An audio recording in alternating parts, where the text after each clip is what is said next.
Hey there, everybody. Thanks for joining me for another one-man review. Today, I've got a very special one. We are celebrating issue number 50 of Kush.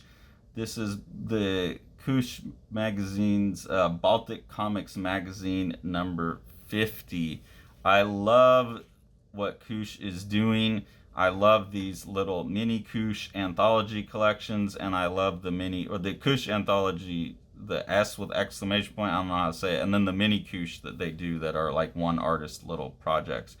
As with all of their anthologies, it has a theme. This one is 50-50 for the 50th issue, and then it's just a bunch of short works by comic artists, different illustrators and things. So I just want to show one page, one spread from each artist and give you a sense of who's in here, people you may want to follow up on, and then encourage you to go get the book yourself. So this one here, I'm going to botch a lot of these names. I apologize. One of the things that's really cool about the Kush is they're very international, but that makes it hard for me, who can barely speak English, to pronounce some of these names. This is Ingrīda Pičukāne doing a very interesting piece here, like about this woman that's like, split into two. This is by Agate Lielpētere, and very much about like what's going, social stuff, like people just like yes, no, pros, cons on topics, arguing, big crowds, rallies, those kind of things. Really nice black and white artwork and cartooning. This one's pretty cute, by Weng Pixin. We got this like little box here running around. I super like, it's their 50th birthday. I just like all of these little characters in here, and it looks more physically done. It could be computer done, but it looks more like handmade. A number of pages like this by Viktor Timofeev, that's more like dark fantasy looking art, kind of H.R. Giger. It looks like it was drawn with a ballpoint pen. And then there's like some airbrush or something over top of it to get the glowing effects, which is cool. This artist is Sailamaa. I really enjoy the cartooning in here and the use of colors and everything. This one's about like meditating and focusing your mind.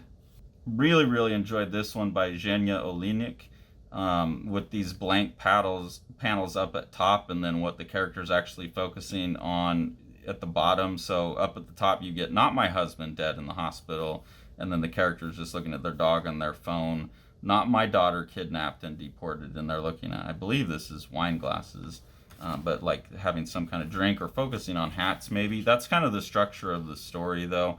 Really like that one, thought it was pretty powerful. A surprisingly like mainstream one here by Eric Kostiuk Williams, with more of the computer coloring and more mainstream art. It was nice to see that. It's nice to see Kush like having such a variety, going from something like this and something like this to something like that. And that's really the benefit of everything they do, is their anthologies are really varied. The artists that they choose for their mini Kush series are really varied. It's really great stuff. A really funny one page one here by König Lü. "After you jump, you're either dead or alive. Oh, so there's a 50-50 chance of survival.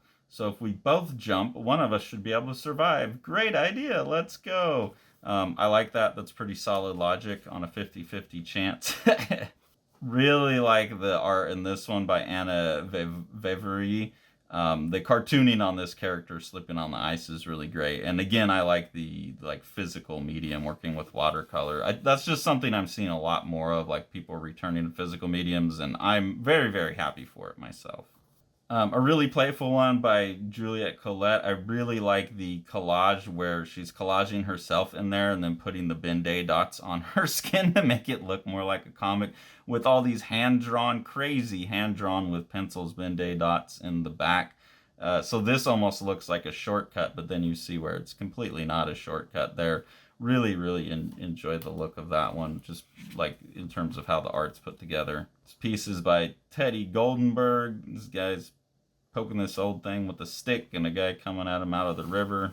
This one is by an artist, Ona Kvašytė. I have no idea how to pronounce that. Really cool, like very textural, hatching-based art. Like really kind of harkening back and talking about a place that the artist had lived. Really cool sense of place there. Very tropical. a very like Memphis design era postmodern vibe, very punky kind of vibe here. Daniel Lima, like late 80s, early 90s vibe to me. Really like the colors on that one. This is one I would like to see printed with spot colors. It seems like it was probably set up for that, but then how it's printed in here with all these other ones, they probably couldn't do it that way. But it looks great anyways. But I'd love to see this with like that super neon yellow. Cute little blobby people here by Mārtiņš Zutis. And as you turn the page, those cute little blobby people that go from like this cute cartooning style start to get rendered in this much more realistic, fully rendered style here.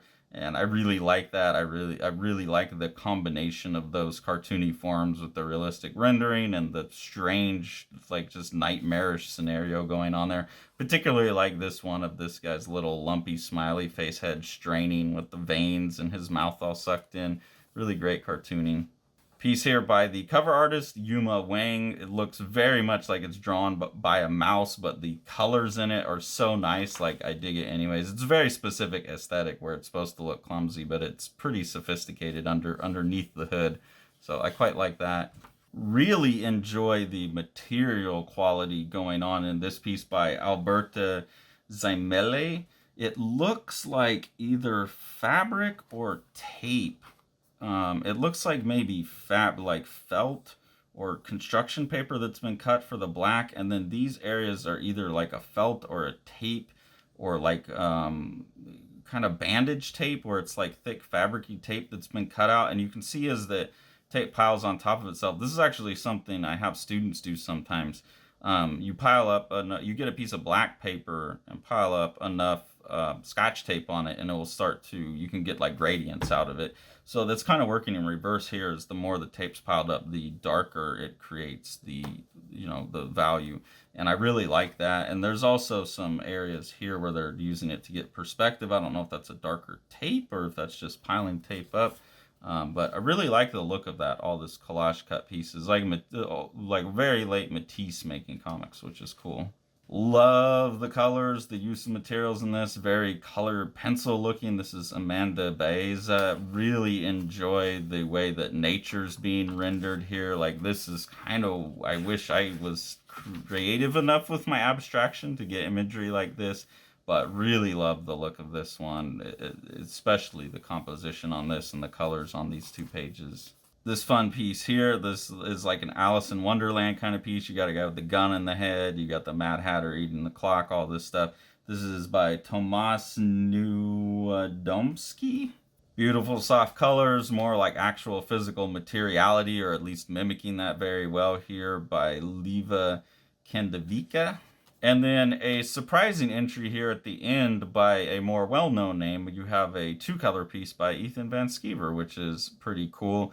Again, the content of like an artist cannot live every blah blah blah. Like, I'm not into the whole like autobiography comics about being a professional comic artist, but I really do like the art in this, and again the breakdown into two colors I think is done really well in here. So cool to see, like, the whole span of like well-known underground artists, something more mainstream looking, and then like this kind of really super cute drawn with the mouse type of thing. That's what you get when you get the Koosh. You're not going to love everything in here, but you're going to love something in there. And I think that's the best thing an anthology can do. And you'll find some stuff that you're like, I don't know, but they're like these flavors you'll keep coming back. And, like this is something I'm like, oh, I really like parts of it, I don't like others. And so it's like a gateway drug to something else for me. And I really love that. And I feel that's, Koosh in general is like the biggest and best drug dealer who's like, here, you want a taste, kid? They have these nice, pretty affordable, cheap little packages that you can get wide exposure to a lot of new stuff. People ask me on the channel, like, where are you finding all this new stuff? And it's oftentimes by following a publisher, like what Cutie and Kush does, where they're pulling in all these artists that have never made a comic before. And so that's part of how I get my exposure. And then if I like someone, I just go try and find their Instagram page, or if I really like it and I can't find an Instagram, I'll try and find a website or something. That's part of how I do it. It's just research. And these Koosh are a huge part of that.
Alberta.